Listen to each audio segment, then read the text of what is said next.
My mother-in-law-to-be called me cheap and threw the engagement ring at my face.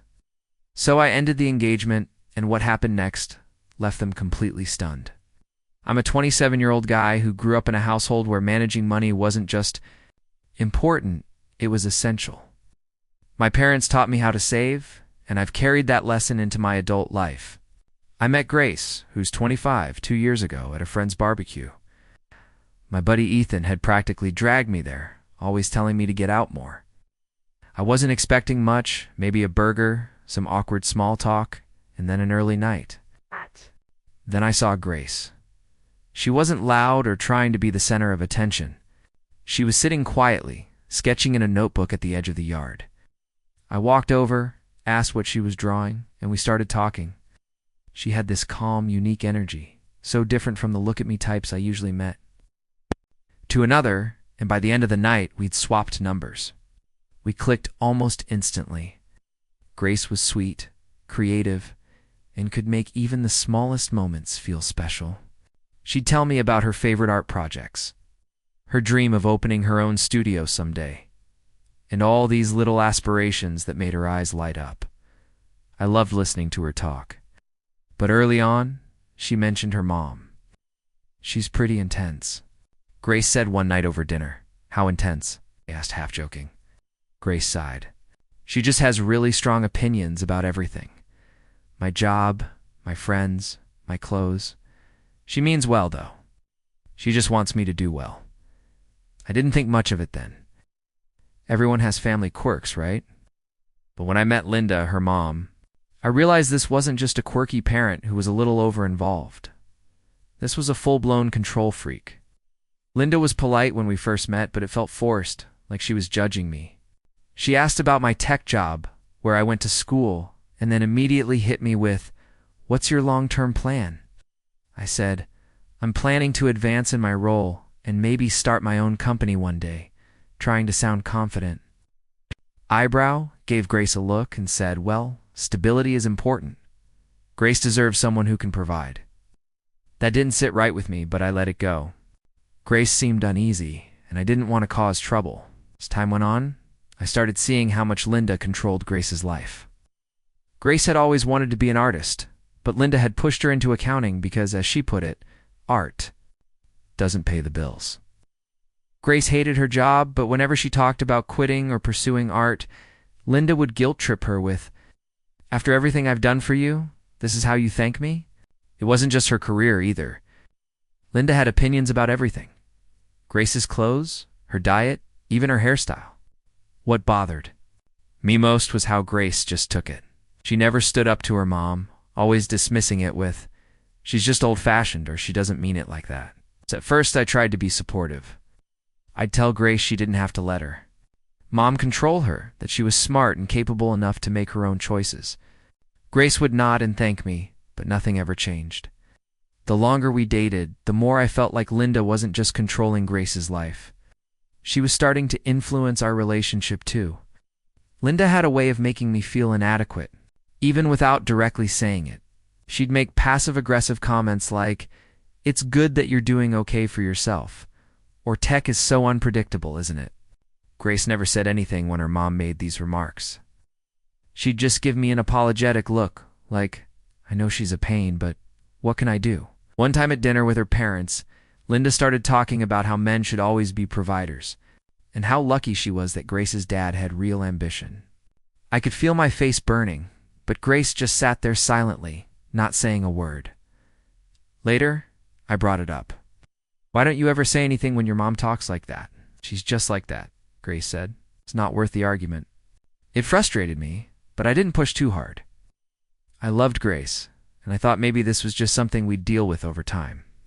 But looking back, I think that was the first crack in our foundation. The truth is, Linda's control over Grace wasn't just Grace's problem.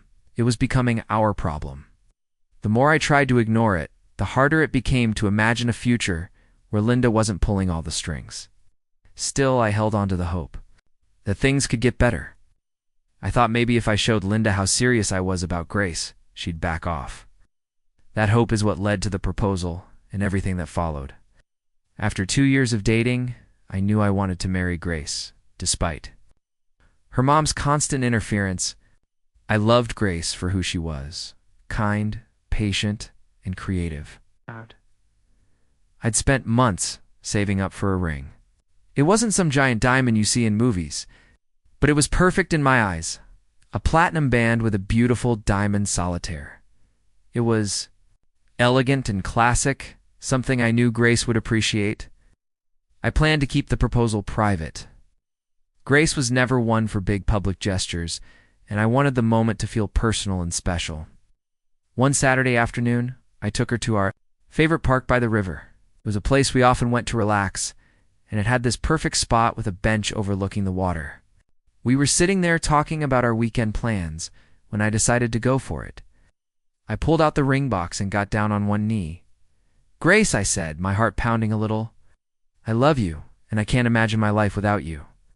Will you marry me?" Her face lit up. "Yes," she said, tears in her eyes. She hugged me so tightly I almost forgot to actually put the ring on her finger. For a few days, everything felt perfect. Grace kept looking at the ring and smiling, and I thought I'd done everything right. We talked about wedding plans, something simple, maybe outdoors, and I started to feel like we were on the same page. Then Grace suggested we visit her parents to share the news and get their blessing. I won't lie, I wasn't thrilled. Linda wasn't exactly my biggest fan, and I knew she'd have something to say about the ring, the wedding, or both. But Grace seemed so excited that I didn't want to ruin it for her. "We'll just tell them together," Grace said, squeezing my hand. "Mom will come around. She just needs to see how happy we are." I nodded, even though I wasn't convinced. We arrived at her parents' house. Linda was in the living room with her husband, Mike. Mike is a quiet guy. He mostly stays out of Linda's way, which I can't really blame him for. He gave us a polite nod when we walked in, while Linda's eyes immediately went to Grace's hand. "What's this?" Linda asked, her tone sharp. Grace smiled, holding up her hand. "We're engaged." For a moment, Linda didn't say anything. She just stared at the ring like she was trying to figure out if it was a joke. Then she let out a small laugh. Not the happy kind, but the kind that makes you feel like you'd done something wrong. "That's the ring?" she asked, raising an eyebrow. "Yes. Isn't it beautiful?" Grace said, still smiling. Linda didn't answer. Instead, she walked over, grabbed Grace's hand, and examined the ring like it was a cheap toy. "It's so small," she finally said. "Are you sure this is an engagement ring?"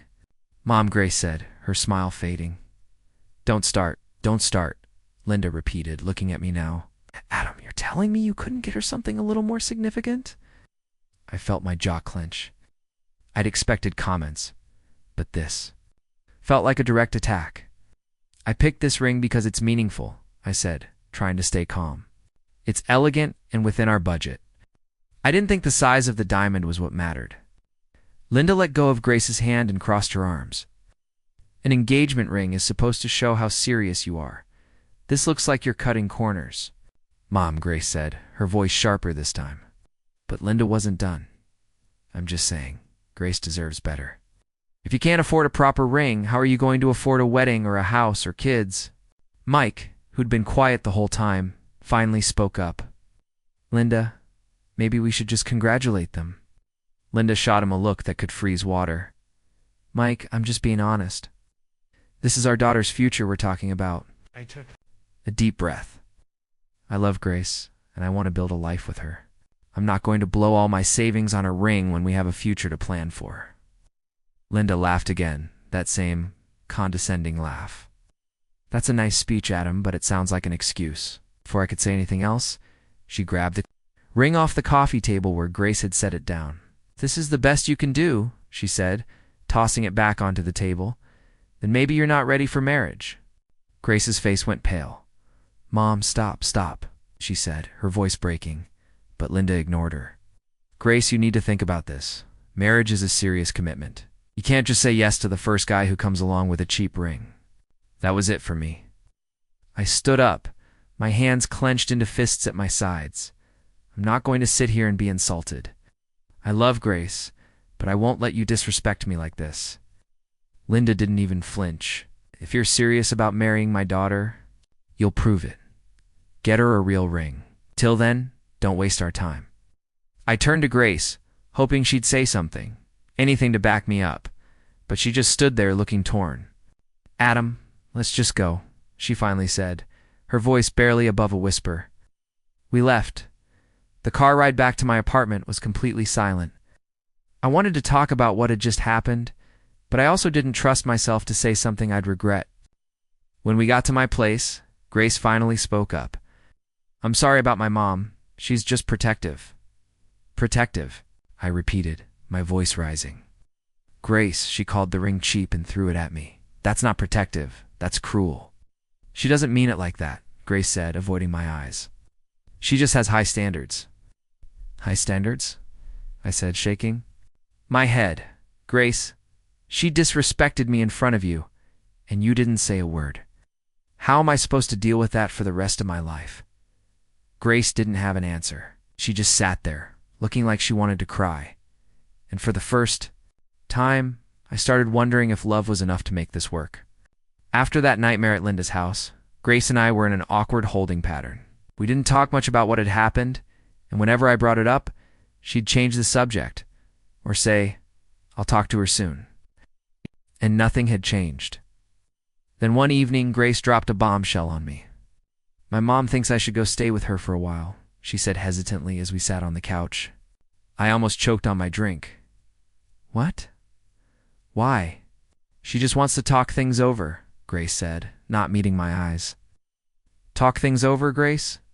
She doesn't want to talk. She wants to control you, Grace sighed, fidgeting with her hands. I know she was out of line, but she's still my mom. She says she wants to help us figure things out. Help? I said, incredulous. Grace, she thinks I'm not good enough for you. How is that helping? She's just worried about me, Grace said. Quietly. She doesn't want me to make a mistake. I stared at her, trying to wrap my head around it. You don't actually think this is a good idea, do you? Grace hesitated. I don't know. Maybe it'll calm her down.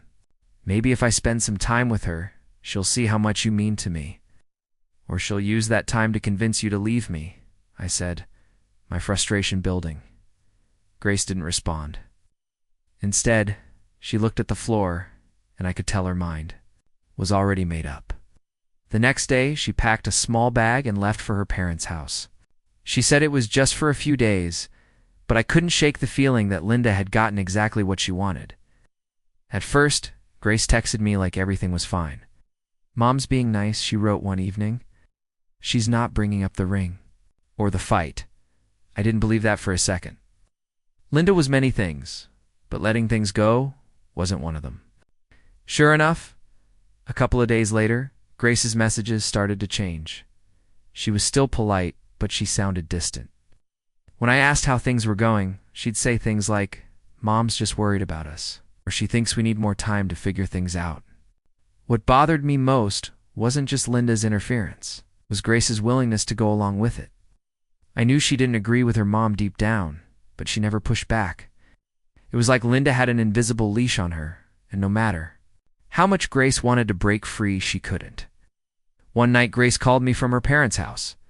She sounded nervous, almost like she didn't want to have the conversation. Adam, she began, Mom thinks we should slow things down. Of course she does, I said bitterly. What exactly does slow things down mean? She just thinks we rushed into the engagement, Grace said. She thinks maybe we should take some time apart and figure out if we're really ready for marriage. I felt my stomach drop. Grace, is this what you want? Or is this just your mom talking? She hesitated. I don't know. I think maybe we do need some time. Things have been so stressful lately and I just... I don't know. Of course things are stressful, I said, trying to stay calm. Your mom's been stirring the pot since the day I proposed. And instead of shutting her down, you're doing everything she says. That's not fair, Grace said, her voice trembling. She's just trying to protect me. Protect you from what? I snapped. From being happy, from having a life outside of her control. Grace didn't respond. After a long pause, she said, I just need a little more time to think. I couldn't believe what I was hearing. Fine, I said finally. The next few days were quiet. Grace barely texted, and when she did, her messages were short and vague. I could feel the distance growing between us, and I knew Linda was behind it. One night, I got a call from Ethan, the same friend who'd introduced me to Grace. He'd heard about the fight from one of Grace's friends.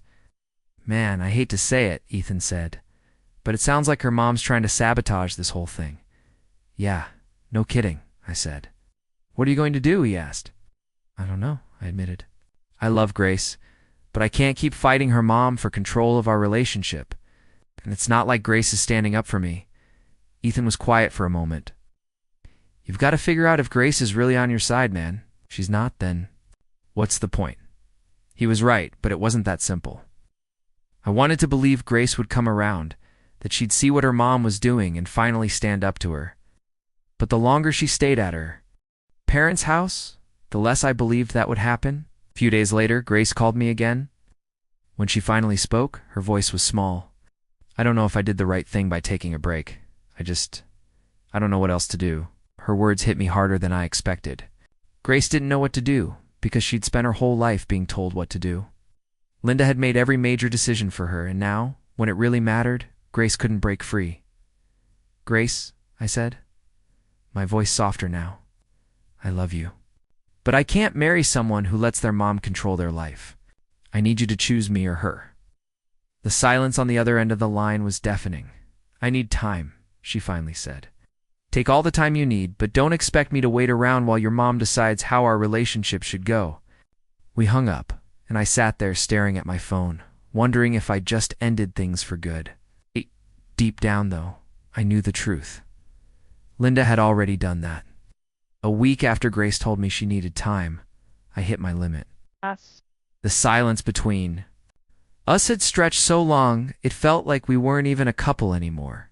Every day that passed, I couldn't stop thinking about how Linda had completely taken over. Grace wasn't acting like the woman I fell in love with. She was acting like a puppet, and Linda was pulling the strings. Then Grace texted me, "Can we talk tonight? Mom says we should all sit down and figure this out." I stared at my phone, dumbfounded. The nerve of Linda to insert herself into a conversation that should have been between Grace and me. I fired back, "This isn't about your mom. It's about us. I'll come by, but only because I need to say my piece." That evening, I drove to her parents' house, feeling equally angry and defeated. I wasn't sure what I was walking into, but I knew one thing. I wasn't going to let Linda talk to me like she had before. When I arrived, Grace was waiting by the door. She looked nervous, wringing her hands like she was trying to hold herself together. "Thanks for coming," she said quietly. "Let's just get this over with," I replied, walking past her into the living room. Linda was sitting on the couch like she owned the world, with Mike beside her, looking like he wanted to be anywhere else. Grace sat down next to her mom, leaving me to take the chair across from them. The setup felt like a bad job interview, and I already knew who wasn't getting hired.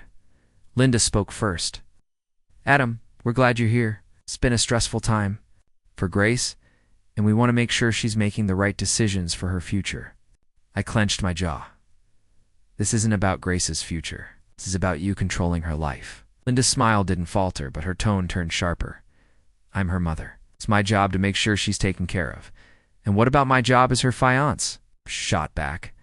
"Or does that not count because I didn't buy a ring big enough for your standards?" Grace flinched, but didn't say anything. Linda, however, leaned forward like she'd been waiting for this moment. "It's not about the size of the ring, Adam. It's about what it represents. A man who can't invest in a proper engagement ring clearly doesn't take marriage seriously." I laughed, but there was no humor in it. "You mean a man who doesn't go into debt to impress you? Because that's what this is really about, isn't it? You want me to prove myself to you, not Grace?" Linda didn't deny it. "If you're going to marry my daughter, you have to show me that you're capable of giving her the life she deserves." "And what about what Grace wants?" I asked, turning to her. "Do you even care about that?" Grace opened her mouth to speak, but Linda cut her off. "Of course I care about what Grace wants. That's why I'm here to guide her." "Guide her," I said, my voice rising. "Linda, you don't guide her. You control her. And Grace, you let her. You let her dictate everything, even our relationship." Grace finally spoke, her voice shaky. "I just don't want to upset her, And what about upsetting me? I asked. Do my feelings matter at all in this, or is this just about keeping your mom happy? Adam, it's not that simple, Grace said, tears welling up in her eyes. It is that simple, I said. You either want to marry me or you don't, and if you do, then you need to stand up to her. Linda let out a short laugh. You're giving her an ultimatum? That's rich. You're acting like you're doing her a favor by marrying her. I'm not giving her an ultimatum, I said, glaring at Linda. I'm giving her a choice. Either she chooses me and our future together, or she chooses to stay under your thumb. But I won't be part of this toxic dynamic anymore. The room went silent. Mike looked like he wanted to crawl under the couch, and Grace looked like she was on the verge of breaking down. Linda, however, stayed calm. Grace, Linda said, turning to her daughter, you need to think about this carefully. A big decision, and it's clear Adam isn't ready to make any concessions. Stop talking for her, I snapped. Grace, this is your decision. What do you want? Grace looked at me, then at her mom, then back at me. Her lips trembled as she said, I don't know. Those 3 words hit me harder than I expected. I realized. Then that Grace wasn't going to choose me. Not because she didn't love me, but because she didn't know how to stand up to her mom. I think we're done here, I said, standing up. Grace, I love you, but I can't keep fighting this battle alone. You need to figure out what you really want without your mom telling you what to think. Adam, wait, Grace said, grabbing my arm. I just need more time. I shook my head. You've had time, Grace, and all it's done is push us further apart. Linda stood up, her expression smug. Well, if you're leaving, don't expect to come crawling back when you realize you've made a mistake. I turned to her, my voice steady. The only mistake I made was thinking I could win Grace's love without your interference. I'm done playing this game, Linda. I hope one day Grace realizes how much damage you've done. I walked out without looking back, my heart heavy, but my mind clear.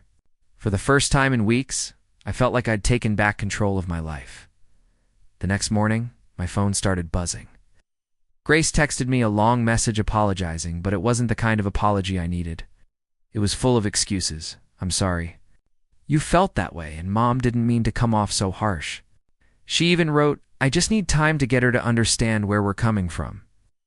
There was no we in that room last night. It was me versus her mom, with Grace sitting on the sidelines. I didn't reply right away. Honestly, I didn't know what to say. Part of me wanted to tell her to stop trying to fix things if she wasn't willing to take a stand, but another part of me just didn't want to deal with it anymore. By the afternoon, Grace was calling. I let it ring. She left a voicemail, her voice shaky. Adam, please call me back. I want to talk about last night. I know things got heated, but we can work through this. I know we can. Could we, though? Every time I replayed the night in my head, all I could see was her silence. I'd stood up for myself, for us, and she just sat there, letting her mom dictate the terms of our relationship. The days that followed felt like a blur. Grace kept trying to reach out, alternating between apologizing and justifying her mom's behavior. She'd text things like, Mom just wants the best for me, or she's always been like this, but she'll come around. But I wasn't buying it. Linda wasn't going to come around. She'd spent Grace's entire life controlling her, and Grace let her, because it was easier than standing up to her. One evening, Ethan came over to check on me. He'd heard bits and pieces of what had happened from our mutual friends, and wanted the full story. So you really called off the engagement? He asked, as he plopped onto my couch. Yep, I said, handing him a beer. I couldn't do it anymore. Her mom was running the show, and Grace wasn't even trying to stop her. Ethan raised an eyebrow. Are you sure Grace wasn't just caught off guard? Maybe she needed more time to figure things out. That's the thing, though, I said, sitting across from him. This isn't new. Her mom's been controlling her forever, and Grace just lets it happen. She doesn't push back. She doesn't even try. How am I supposed to marry someone who can't stand up for me or herself? Ethan nodded slowly. Yeah, that's tough, man. Would you really think? It's over? You guys were solid before all this? Were we, though? I asked. Or was I just ignoring the red flags because I loved her?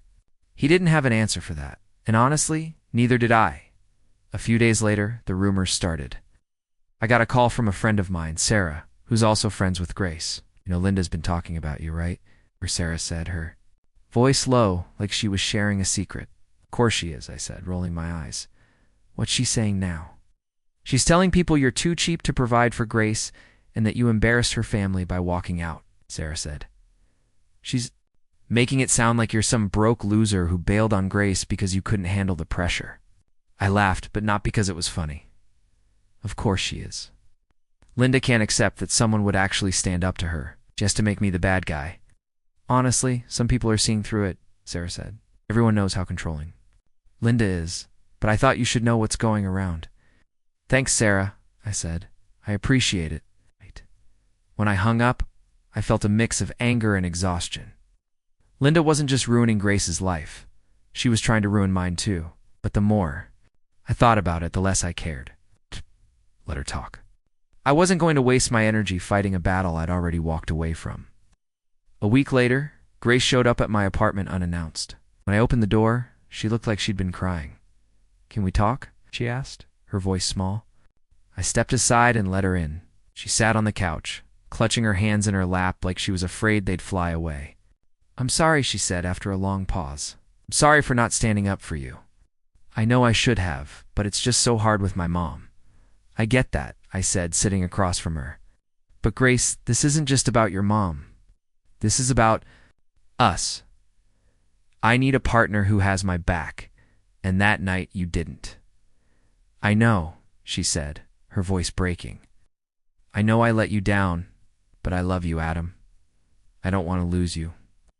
I love you too, I said, my voice soft. But love isn't enough. If you're not willing to fight for us, your mom's always going to be in the picture. If you can't stand up to her now, how will you stand up to her when we're married, when we have kids? Grace didn't have an answer. She just sat there, tears streaming down her face. Grace, I said gently, I need you to take a hard look at this situation. Not just for me, but for yourself. Do you really want to spend the rest of your life living in your mom's shadow? She nodded slowly.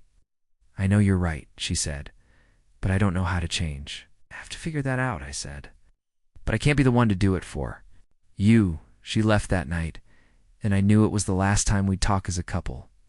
Linda tried to contact me once, sending a text that read, if you just apologize, we could all move past this. I deleted it without replying. After I walked away, from Grace and Linda, I didn't expect to hear much about what happened to them. I thought I'd left that chapter behind for good. But life has a funny way of keeping you connected to things you're trying to let go of.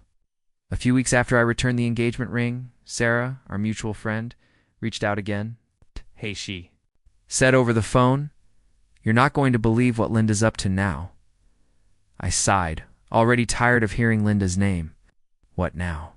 She's trying to set Grace up with this guy, Sarah said. Some rich guy she met through one of her charity events. He's older, like mid-40s, and apparently loaded.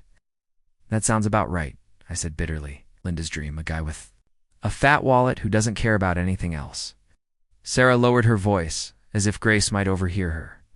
Grace isn't into it, though. She's been telling Linda she doesn't want to meet him, but you know how Linda is. She won't take no for. An answer it didn't surprise me. Linda had always treated Grace's life like it was a chessboard. Grace was just another piece she could move around to suit her own goals.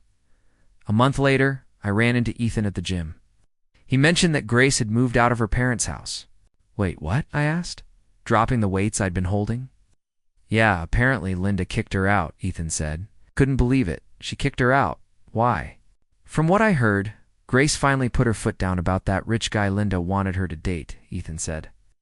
She refused to even meet him, and Linda flipped out. Told her if she wasn't going to listen, she wasn't welcome in the house anymore. Wow, I said, shaking my head. I mean, I knew Linda was controlling, but that's next level. Ethan shrugged. Honestly, it might be the best thing that's ever happened to Grace. At least now she has to figure things out on her own without Linda breathing down her neck. I wanted to agree, but a part of me felt sorry for Grace. She'd spent her entire life trying to please her mom, only to get tossed aside when she didn't fit into Linda's plans anymore. Over the next few weeks, bits and pieces of Grace's new life started trickling back to me through mutual friends. She'd moved into a small apartment downtown and was looking for a new job. Something in the art world finally. But it wasn't all smooth sailing. Apparently, Linda wasn't done making things difficult for Grace. She'd been bad-mouthing her to family and friends, to saying things like, "I did everything for her, and this is how she repays me." Ow. One of Grace's cousins even told me that Linda had tried to cut Grace off financially. She thinks if Grace struggles enough, she'll come crawling back, the cousin said. That sounded exactly like something Linda would do. Use money as a leash to try to drag Grace back into line. But from what I heard, Grace wasn't biting. She was working odd jobs, selling some of her art online, and doing whatever she could to make ends meet. One day I got a text from Grace. My heart skipped for a moment, seeing her name pop up after weeks of silence.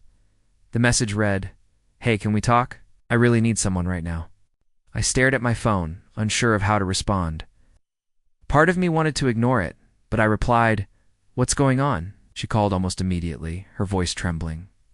"Adam, I'm so sorry for everything. You were right about my mom. She's been impossible. She kicked me out because I wouldn't meet this guy she's trying to set me up with." I sighed, the familiar mix of frustration and pity bubbling up. "Grace, I'm sorry you're going through that, but I don't know what you want from me. I told you this would happen if you didn't stand up to her." "I know," she said quickly, her voice breaking. "I know I messed up, and I should have defended you, but I'm trying to fix things now. I'm trying to figure out my life, and I just need someone to talk to." "Grace," I said, trying to keep my tone steady, "I'm glad you're starting to see the problem, but you didn't choose me when it mattered. You let your mom push me away? I can't be the person who picks up the pieces now." She went quiet for a moment, then said, "I understand. I don't know who else to turn to." It hurt to hear her say that. I'd wanted to be her person for so long, but now it felt like too little, too late. "You'll figure it out," I said softly. "You're stronger than you think, but you need to do this on your own." A few months later, I heard through the grapevine that Linda had finally stopped trying to control Grace's life, or at least scaled back. Grace had gone no contact with her mom for a while, which I imagine was the wake-up call Linda needed. But even if Linda did try to patch things up, I doubted their relationship would ever be the same. As for me, I'd moved on. I wasn't dating anyone seriously yet, but I was taking my time figuring out what I wanted in a partner. One thing was for sure, I wasn't going to settle for someone who let other people dictate their life. Looking back, I don't regret calling off the engagement.